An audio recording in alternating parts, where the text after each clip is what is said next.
Hi, this is lesson number 10, and it's going to be called sharps. Now, what's a sharp? A sharp is higher. Always remember sharp, higher. Okay, remember that and you're home free. Okay, in the last lesson, I showed you why there's, you have a distance between one note and the other. Some are bigger distances, some are whole steps, some are half steps. So what the heck are those notes in between here? I told you there are only 7 notes, and there are. Okay. We've still used these frets. There's got to be a name for them, and there is. It's called a sharp. A sharp is equal to a half step higher, and a half step is equal to 1 fret, correct? We just learned that last lesson. All right. If the writer of a music wants the sound in between those 2 notes, he will use a sharp. And a sharp looks like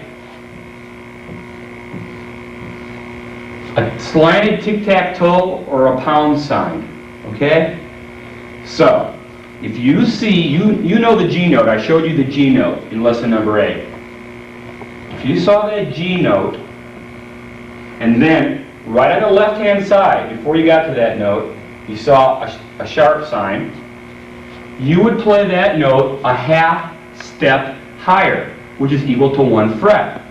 Any note at all that has a sharp sign in front of it, you're going to play a half step higher. No big deal, right? That's all that means. That's what a sharp is. So, any note can be sharp. But you're always going to see it to the left of the note. Because when you're reading music, if you saw it on the other side, it's too late. You already bypassed it. So let's look at this.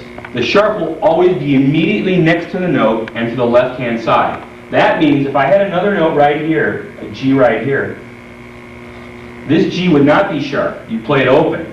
But this G would be sharp, which means what? You play it 1 step higher, pardon me, a half step higher, and that equals 1 fret. And so you play it on your first fret instead of open G. But this G, the sharp applies to the note immediately to the right of it. And the note is to the right, the sharp is to the left, right? Okay, let's look. Let's look at our Tamburitza instrument. I said any note can be sharp.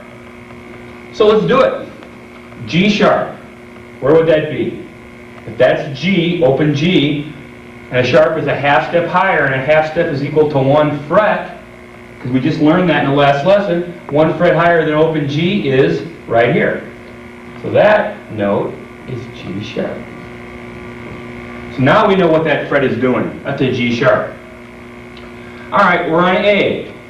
And the writer of the music put a sharp sign in front of that A. What happens? You've got to play it a half step higher, which is equal to what? 1 fret. So what's 1 fret higher than A? Is fret number 3. So that's what that fret is called, A sharp. We still only have 7 notes, but we only have sharps, which is what those empty frets are called.